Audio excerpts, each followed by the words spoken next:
Fujifilm made 3 announcements at the October 2024 X Summit this morning, so let's talk about it. Fujifilm unveiled 3 new products today: the XM5 camera, the new 16-55 f2.8 lens, which I spoke about in my last video, and the XF 500mm f5.6 RLMOIS WR lens. Now, let's start and talk about the 16-55. Fujifilm says that the image quality of the new version of this lens is improved over the Mark I version due to an extra ED element which will enhance edge sharpness and minimize chromatic aberration. And this is all in a much smaller and lighter size and package, approximately 37% lighter than the old model. Now, many of you who commented on my last video will probably be disappointed to hear that this new version of the lens does not have an internal zoom, but it has an extending front barrel, and it also does not have an image stabilizer built in. Now, I would imagine that these choices were in part, probably in a large part, to keep the weight and the cost down. And let's talk about the cost, shall we? Because the cost of the new 16-55 f2.8 is going to be $11.99 US.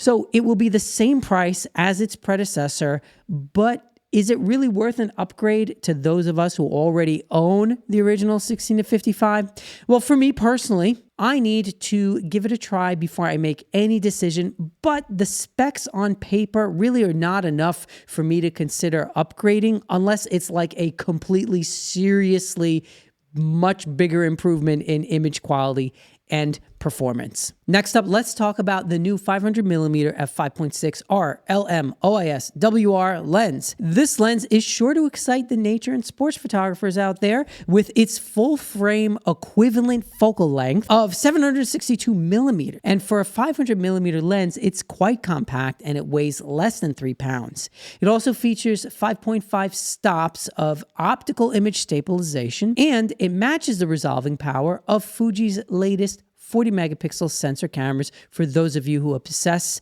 over the resolving power list. It's also the longest prime lens in the Fujifilm X lineup now, and it has a linear autofocus system, of course, for fast and silent autofocus. Another cool feature of the new 500mm is that it has 4 customizable buttons located around the front of the lens barrel, which is super cool for making adjustments on the fly. The new 500mm 5.6 will retail for $29.99 US. Finally, Fujifilm announced the all-new XM5 creator-friendly camera.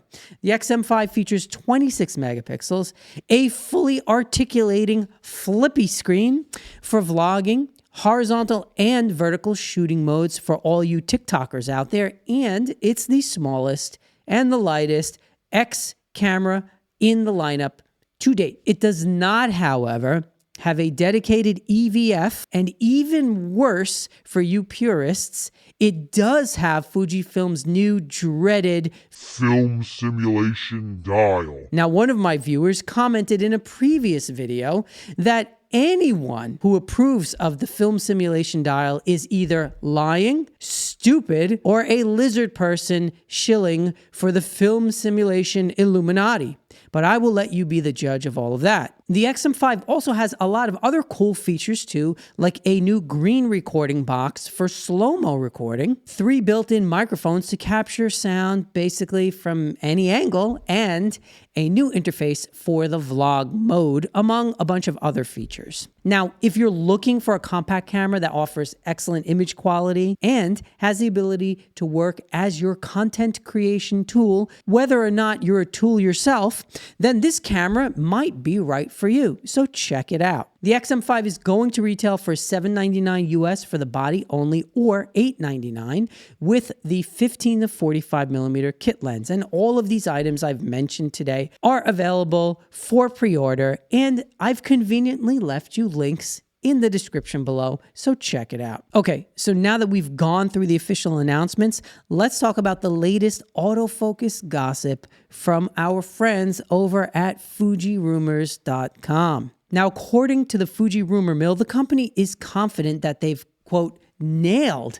the autofocus ahead of their November firmware update. Now, again, this is all speculation, But allegedly, Fujifilm has been working on a fix since May, confirming that they not only knew about the autofocus issue, but early on, they were working on a fix for it. Also, the new firmware, according to this rumor, is going to cover a bunch of cameras, including the XH2 and 2S, XS20, X106, XT5, and even the XT4. Again, this is a rumor, so only time will tell if any of this is true.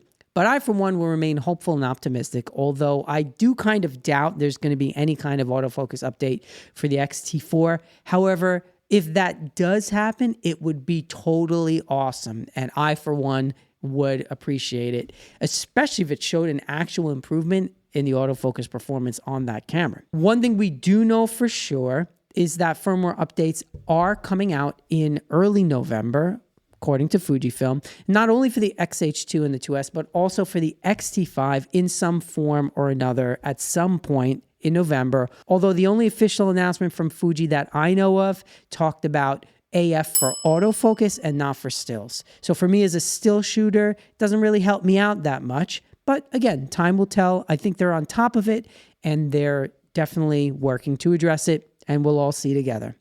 All right, well, that's all I have for you today. Let me know what you think about all the new products they released and about the Fuji rumors, and I'll see you next time. Peace.